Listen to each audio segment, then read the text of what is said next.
Tired of that boring default hero header on your Namecheap site? Let's swap it out in under 5 minutes. That big banner at the top of your page is the first thing visitors see, and if it doesn't match your brand, it can make your whole site feel a bit off. So let's fix that right now. I'll walk you through the exact clicks to edit your hero header using Namecheap's website builder. Just follow along. Start by opening your site in the editor. You'll want to head over to your Namecheap dashboard and find the website builder section. Open up the site you're working on. This might take a moment to load, so hang tight. Now, locate the hero section on your page.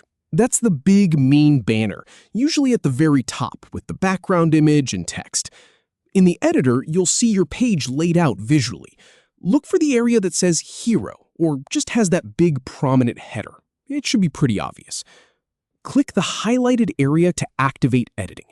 You'll know you're in the right spot because a blue outline or a selection box will appear around the Hero section. Just click right on that highlighted area. This tells the builder, hey, I want to work on this part. Proceed by clicking Continue to open the editor. A small pop-up or toolbar will appear.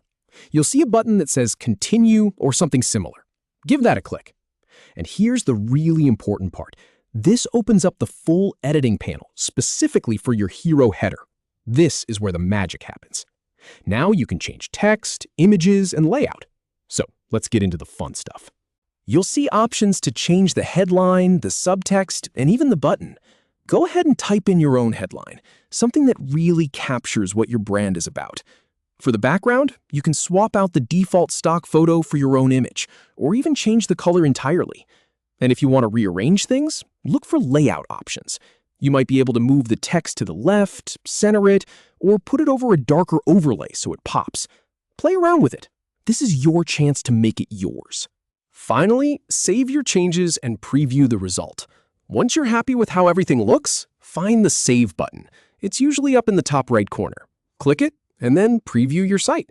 You should see your new hero header live, with your own text, your own image, and a layout that actually fits your brand. And that's it. You went from a generic, forgettable header to something that feels like you. If this helped, give the video a thumbs up, and I'll catch you in the next one.